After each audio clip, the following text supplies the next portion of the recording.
जब जब किसान दिल्ली का घेराव और दिल्ली पे दस्तक देने की बात करता है, तब तक सत्ता के गलियारों में ये दमनकारी, ये पुलिस के बूटों की आवाज, ये सेमाई सील और ये किसान पे ज्यादतियां क्यों होती हैं? आपको याद होगा पीपली लाठी कांड में जिस तरह से डी.के. बासु सर्वोच्च न्यायालय की एक फैसले में यह व्यवस्था थी कि किसी भी किसान को या आम नागरिक को बिना नोटिस, बगैर वारंट आप खाली अंदेशे के माध्यम से गिरफ्तार नहीं कर सकते, जिसमें जांच को अपने डीजीपी के जांच के बीच में खड़े होके मीडिया के सामने मुख्यमंत्री ने जिस तरह से कोर्ट की अवमानना की, आज उनको हाई कोर्ट में उसी अवमानना में जहां पेश होना था, तो ये मामला भी ठंडा भी नहीं पड़ा था कि 24 नवंबर की रात को 26 नवंबर चलो दिल्ली के संयुक्त मोर्चे की किसान कॉल से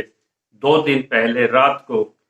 गुंडों की तरह दबिश दे के किसानों के घर में सीआईए के स्टाफ और बगैर वर्दी के जिस तरह से उनके घरों का घेराव करके उनकी गिरफ्तारियां की गई, उनको गलत पब्लिक प्लेस पे, सार्वजनिक स्थानों पर गतिविधियों में दिखाकर,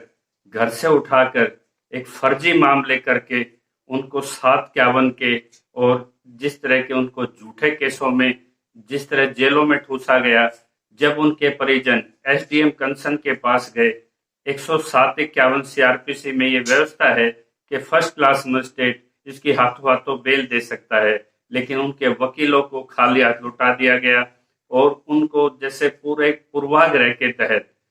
20-22 जिलों में सभी एसडीएमओ को, किसी भी वकील को इसमें उनकी उपस्थिति दर्ज नहीं की गई और उनको अनिश्चित समय के लिए जेलों में ठूस दिया गया। ये थी खट्टर सरकार की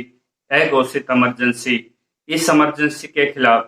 प्रदीप धनखड़ को बहादुर से उठाया गया, रवि आजाद को उठाया गया, बिल्लू नांदल को उठाया गया। इस तरह से 37 आदमियों को इन्होंने एक गलत तरीके से बगैर किसी कारण के, बगैर किसी नोटिस से जब इन्होंने अरेस्ट किया, तो वो वायलेशन सुप्रीम कोर्ट की एक बार फिर हुई, जिसमें स्वयं मुख्यमंत्री को हाई कोर्ट में पेश होना था। तो इससे पीड़ित होकर हमने किसानों के वकील, जो हमेशा किसानों के साथ खड़े नजर आते हैं, एडवोकेट प्रदीप रापड़िया को एक जो डिटेन किए गए थे हमारे डिटेनू, उनकी हमने एक मेल भेजी और उन्होंने अविलंब उस पे Haryana progressive farmer union versus state of Haryana एक हर्बिस कॉर्पस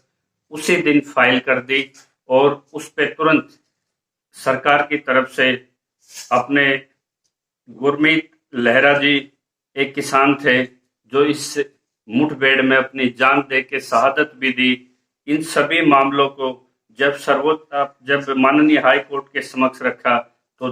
धीरज सब्रवाल सरकार की तरफ से पेश हुए और डीजीपी हरियाणा और चीफ सेक्रेटरी और खट्टर साहब को वहां पे जवाब तलब किया गया और 26 नवंबर की सुनवाई तय की गई। इसमें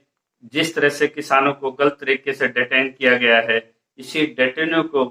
आधार बना के एक मुआवजे की भी मांग किसानों ने रखी है। आज के ऐतिहासिक दिन में ही माननीय हाई कोर्ट ने, जिसमें उप मुख्यमंत्री दुष्यंत चौटाला का आबकारी घोटाला,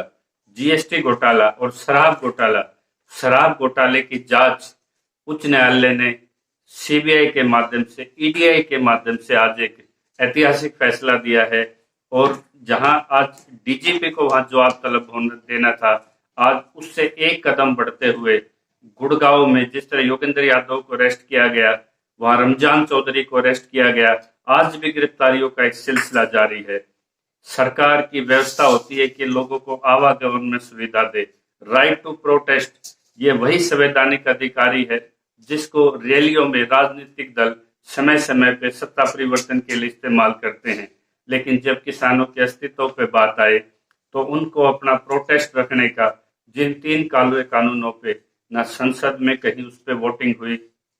न विधानसभा में खट्टर साहब ने इस पे निंदा प्रस्ताव पास होने दिया, जब सड़कों पे किसान उतरे तो उनका वाटर कैनन से उनका बल प्रयोग और जिस तरह से उन पे ज्यादतियां हुई, बड़े बड़े पत्थरों से उनका रास्ता रोका गया, तो ये एक मंजर ऐसा दिखाई दिया कि 2 दिन पहले जब कोई ऑफेंस ही नहीं हुआ था और उन पे ऑफेंस दिखा के झूठे मुकदमे डालकर किसान नेतृत्व को जेलों में डाला गया, सड़कों पे किसानों के साथ ज्यादती की गई। तो इसी समय पे ये हर्बिस कॉर्पस, इस किसान के बेटे, इस किसान के पैरवीकार प्रदीप रापड़िया ने हाई कोर्ट में फाइल की और जिस पे आज जवाब तलब के लिए उनको पेश किया गया है।